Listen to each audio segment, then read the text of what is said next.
Sveicināti skatītāji! Šajā raidījumā stāstīsim.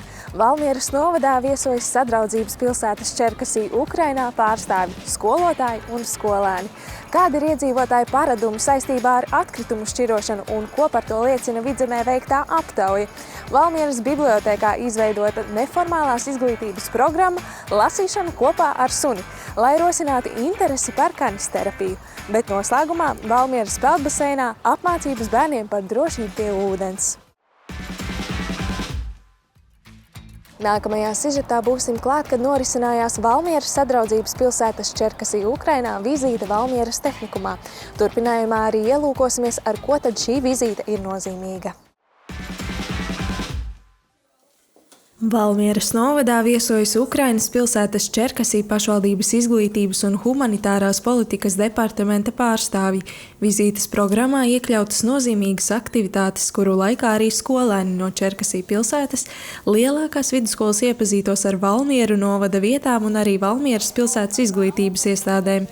Viena no tām – Valmieras tehnikums. Mums ir liels prieks uzņemt Ukrainas kolēģus šeit, Valmieras tehnikumā, un arī Ukrainas jauniešiem parādīt izglītības iespējas, kādas ir šeit, mums Valmierā. Valmieras Sadraudzības pilsētas Čerkasī pārstāvju viesošanās ir būtiska, jo Valmieras tehnikumā tiek parakstīts sadarbības līgums par Erasmus Plus mācību mobilitātes projektu īstenošanu. Sadarbība ar Ukrainu mums noteikti ir reize. Mēs aktīvi piedalāmies Erasmus Plus programmā. Valmieras tehnikumam ir ļoti plašs sadarbības tīkls, un mēs studentus nosūtām mobilitātēs un dažāda veida apmācībās uz Eiropu. Vienlaikus mēs esam arī uzņemoša organizācija. Mēs uzņemam vairākus gadus uzņēmuši horvātu studentus. Šajā reizē mums radās iespēja Erasmus Plus aktivitātes īstenot arī sadarbībā ar Ukrainas skolām. Valmieras tehnikumā Ukrainas pilsētas Čerkasī pārstāvjus sagaidīja arī muzikāls sveiciens un skolēniem tika organizēta interaktīva nodarbība. Нас оточували тільки позитивні люди і отримали ми тільки позитивні емоції. Mūsu sajūtas ir tikai pozitīvas, ļoti patīkama pieredze. Mēs izvēlējāmies Valmieras tehnikumu, jo šajā skolā ir liela pieredze saistībā ar apmaiņas projektiem, kā arī svarīga ir laba miedarbība, lai studenti un topošie meistari no Ukrainas varētu šeit apgūt zināšanas. Стажування наших майстрів і педагогів. Skolēni, kuri ir atbraukuši uz Valmieras novadu, ir izturējuši konkursu, kurā viņiem bija jāsagatavo eseja, tika vērtēti skolēnu sekmes un dalība konkursos. Par savu pieredzi Valmierā stāsta Ukrainas skolniece Anastasija. Es un mani draugi, mēs uzvarējām šo konkursu un esam šeit, lai gūtu pieredzi. Mēs atbraucām šodien agri no rīta, neesam gulējuši, tāpēc esam noguruši, bet bijām brokastīs, jūsu ēdiens ir lielisks. Tas ir viens no labākajiem ēdieniem, ko esmu ēdusi. Bijām arī teātrī. Tas ir tik moderns. Arī šī skola atstāja labu iespaidu. Uz Valmieras tehnikumu no Valmieras Sadraudzības pilsētas Čerkasī divas skolēnu grupas brauks pieredzes apmaiņā. Pirmā skolēnu grupa ieradīsies jau marta beigās.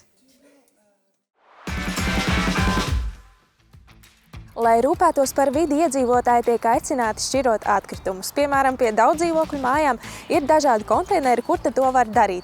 Un cik aktīvi iedzīvotāji ir Valmieras pusē, to dosimies skaidrot pie atkrituma apsaimniekošanas uzņēmuma ZAO pārstāvjiem. Viens no veidiem, kā rūpēties par vidi sev apkārt, ir atkritumu šķirošana. Uzņēmums ZAO ir veicis iedzīvotāju aptauju par to, cik aktīvi sabiedrība izmanto iespēju un šķiro atkritumus. Ja pirmo reizi mēs veicām šo pētījumu pirms uzsākām biopakalpojumu, kas bija no pagājušā gada obligāts, tad otro reizi 24. gada nogalē. Un tie secinājumi ir tādi, ka klienti, ka iedzīvotāji atkritumu šķirošanas paradumi mainās, bet mainās ļoti lēnām un ļoti pakāpeniski. Ja, piemēram, pirms gada bioloģiskos atkritumus šķiroja 27%, tad tagad ir 34%. Un vislabāk šķiro plasmasu un papīra šos iepakojumus. Tie ir pat vairāk kā 60%, un tas ir diezgan saprotami, tāpēc, ka pakalpojums ir pieejams jau ļoti ilgu laiku. Un cilvēki ir pieraduši, un viņi to arī izmanto. Ja salīdzina ar aptaujas rezultātiem visā Latvijā, tad priecē, ka iedzīvotāji Vidzemē aptaujā ir norādījuši, ka izturās atbildīgi un šķirošanai pievērš lielu nozīmi. Jāuzslavē ir vidzemnieki, jo Vidzemē tātad bioatkritumus šķiro 40%, 43%, ja nemaldos. un savukārt plasmas un papīru pat 70%. Un vēl tāds nozīmīgs skaitlis, ka ja visā Latvijā no aptaujātajiem 12% ir teikuši, ka viņi atkritumus nešķiro vispār, tad Vidzemē tie ir tikai 4%, kas nozīmē, ka mums rūp un ka mēs arī tiešām rīkojamies, lai kaut ko dabas labā darītu. Ja privātmāju īpašnieki paši var sekot līdzi, kāda situācija ir ar konteineriem, tad nākotnē uzņēmums ZAO plāno sadarboties arī ar namu apsaimniekotājiem, lai daudz dzīvokļu māju iedzīvotājiem būtu pieejama pilnīga informācija, kā pareizi šķirot atkritumus. Tāpat arī aptaujā iedzīvotāji norādījuši, kas vēl būtu nepieciešams. Un vēl iedzīvotāji ir norādījuši, ka viņiem palīdzētu pakalpojumu pieejamība un tāda plašāka infrastruktūra. Un arī tas ir viens no mūsu šā gada mērķiem, kad mēs strādājam pie tā, lai paplašinātu infrastruktūru, lai nodrošinātu šo pakalpojumu, lai viņš būtu pēc iespējas pieejamāks visiem mūsu reģiona iedzīvotājiem. Liela uzmanība jāpievērš tam, kā tiek šķirot bioloģiskie atkritumi. Ja tas netiek darīts pareizi, sevišķi karstā laikā, cilvēkiem var rasties sūdzības par smakām, kas nāk no konteineriem. Tad, protams, es gribu arī iezīmēt to, ka iedzīvotāju atbildība ir, kādā veidā šie bioloģiskie atkritumi tiek šķirot, respektīvi izmantot iepakošanas iespēju. Tas nozīmē izmantot gan bioloģiski noārdamos maisiņus šo atkritumu iepakošanai un izmešanai konteinerā, kas samazinās gan šo smaku veidošanos, gan arī dažādu ārējo faktoru ietekmē radušos apstākļus, mūšu kāpurus un visu šo kas var rasties, ja atkritumi tiek brīvā veidā izbērti konteinerā, un vairāk sekot līdzi arī to, cik daudz mēs patērējam ikdienā un cik daudz mēs iepērkamies, cik daudz mēs izmetam. Līdz ar to tas viss ir ļoti saistīts, kā iedzīvotāji var sekot līdzi gan savam patēriņam, gan atkritumu apsaimniekošanai.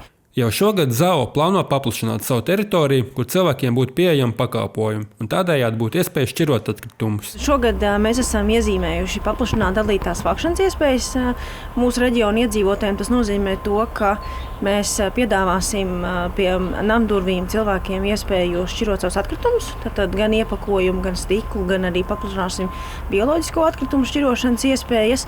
Un to mēs varam izdarīt, jo mēs esam dabūjuši Kohēzijas fondā finansējumu, lai iegādātos papildus konteinerus un nodrošinātu šo teritorijas paplašināšanu. Un šobrīd tieši arī mēs strādājam pie šīs ieviešanas plāna izstrādes, un drīzumā arī varēsim informēt iedzīvotājus par šīm teritorijām, kurās tad būs pieejams šis pakalpojums šī gada laikā. Uzņēmumā ZAO uzskata, ka labākais veids, kā aizdomāties par to, ka atkritums ir nepieciešams šķirot, ir paši cilvēku aktīvi iesaisti, tādējādi aizraujot arī līdzcilvēkus. Raidījuma turpinājumā dažas ziņas īsumā. No 24. līdz 28. martam Latvijas Informācijas un komunikācijas tehnoloģijas asociācija aicina ikvienu piedalīties informatīvi izglītojošā kampaņā Digitālā nedēļa, kas sniegs iespēju gan uzņēmumiem, gan iedzīvotājiem apgūt un attīstīt jaunas digitālās prasmes. Digitālās nedēļas norises paredzētas arī Valmieras novada publiskajās bibliotēkās. Aicinām apmeklēt individuālas konsultācijas par gada ienākumu deklarācijas iesniegšanu, pārmaksātā nodokļu saņemšanu un dažādu digitālo rīku izmantošanu. Atsevišķas nodarbības paredzētas arī senioriem, piemēram, finanšu pratības nodarbība, ieraugi krāpnieka patieso nodomu. Tāpat senioriem būs iespēja izveidot e-parakstu, Smart ID un citus e-pakalpojumus. Bet tagad dosimies reklāmas pauzē, palieciet ar mums un stāstīsim, kā Valmieras bibliotēkā norita lasīšana kopā ar suni un Valmieras peldbaseinā bērniem apmācības par drošību pie ūdens.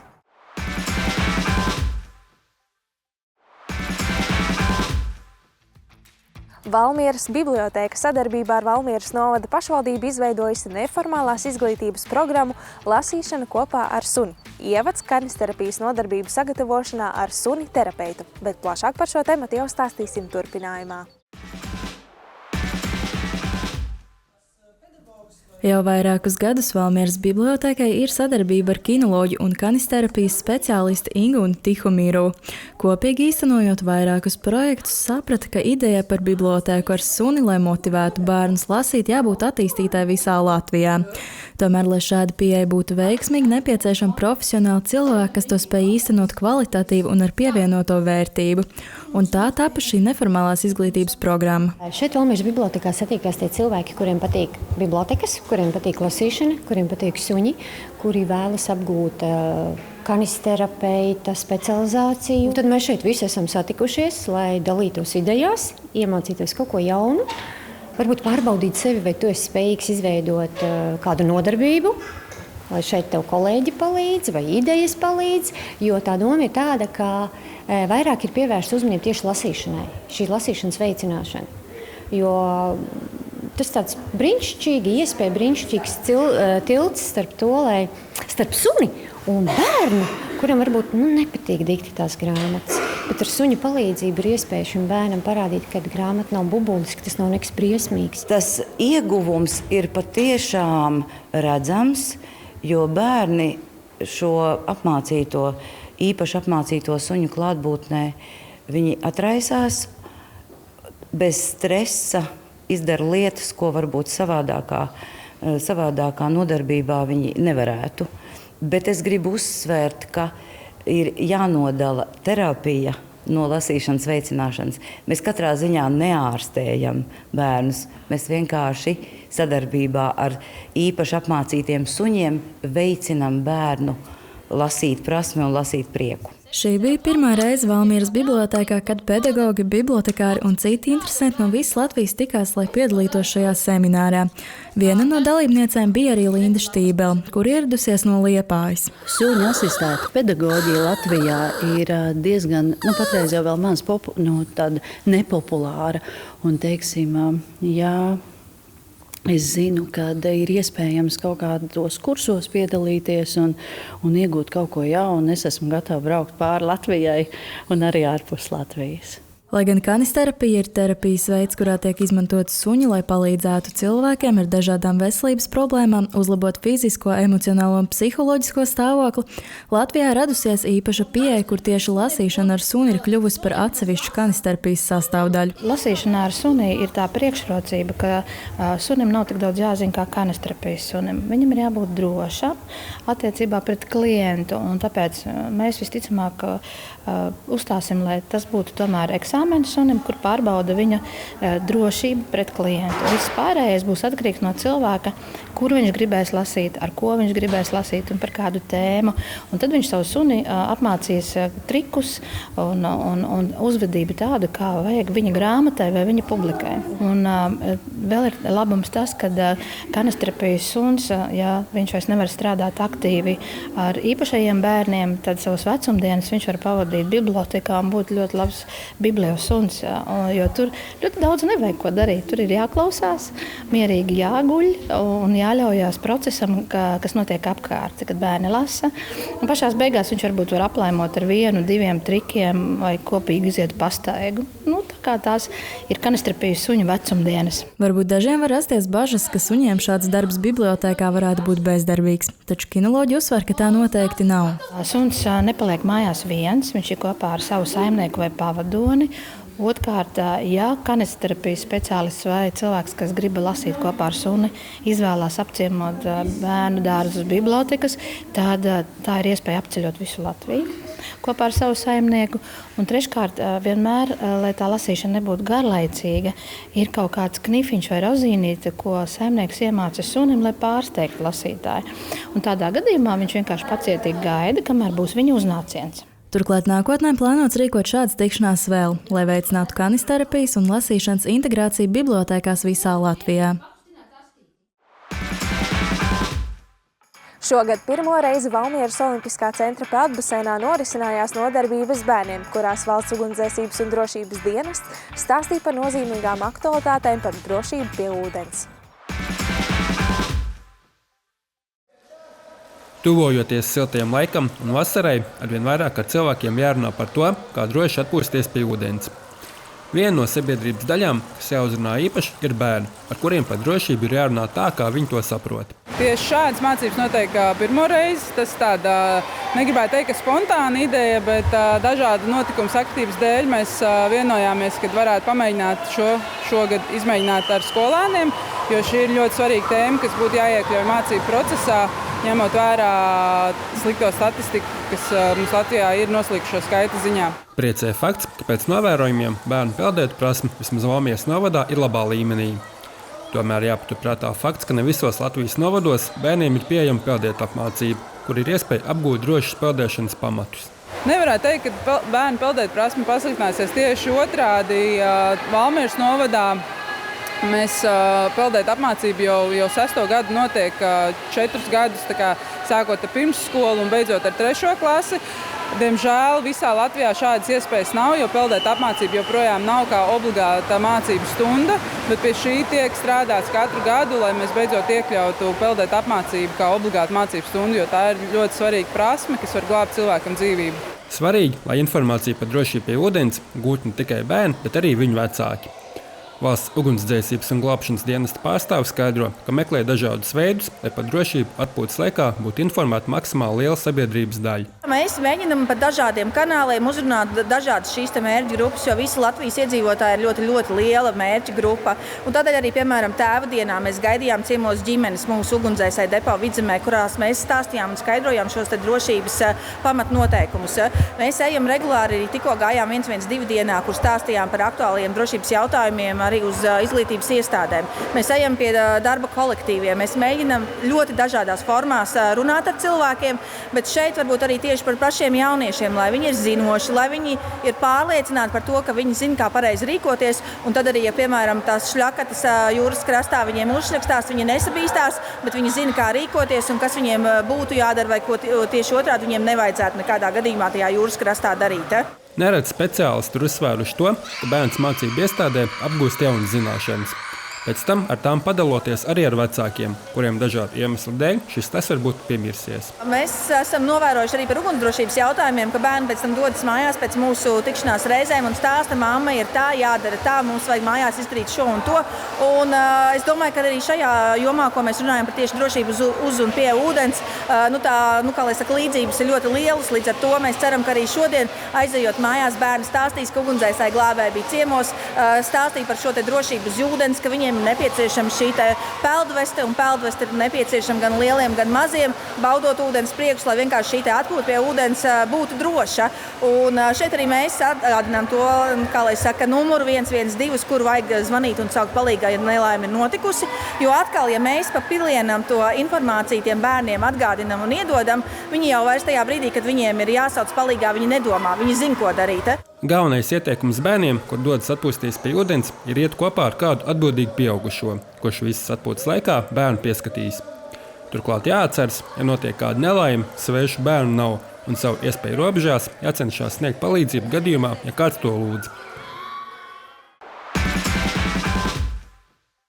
Bet raidījuma noslēgumā vēl dažas ziņas īsumā. Pirmajās lieldienās 20. aprīlī Kocēnos pie Kokmuižas pils norisināsies tradīcijām bagātais pasākums Kocēnu pavasaris 2025 ar svētku tirdziņu no 10:00 līdz 15:00 un daudzveidīgu aktivitāšu programmu maziem un lieliem apmeklētājiem.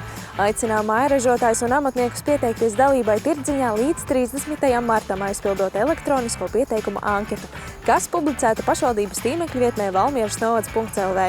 Pieteikumu izvērtēšana notiks no 31. marta līdz 3. aprīlim. Bet no 22. marta līdz 27. aprīlim ikvienam ir iespēja piedalīties rotaļīgā orientēšanās spēlē Burkāna medības. Tā notiks vairākos Valmieras novada ciemos. Laikā no pavasara saulgriežiem līdz pat lieldienām kā lieli, tā mazi piedzīvojumu meklētāji varēs pārbaudīt savas kartes lasīšanas un orientēšanās prasmes un izklaidējošā veidā iepazīt tik Valmieras novada ciemus, cik burtu sanāk vārdā Zaķis. Savukārt 23. martā ir iespēja doties pavasarīgā pārgājienā kopā ar gidi Santu Paegli. Pārgājiens Jaunkliģa pusē būs lieliski piemērots, lai skaisti atzīmētu pavasara saulgriežus un notvertu burvību, kad mostas daba. Aptuveni 16 km garā pārgājiena laikā būs iespēja aplūkot mazākus un lielākus apskates objektus Jaunklidzī Gaujas un tās vecupju krastos, piemēram, seno pulku pārceltuves vietu, Zvejnieku ozolu un Zvejnieku attakas priedi, Vēža līču ozolu, Buļļu valguma ceļu un mežu bijušo Jaunkliģa krogu un citus. Plašāka informācija Valmieras novada tīmekļa vietnē. Lai saulaina un aktīva nedēļa Valmieras novadā!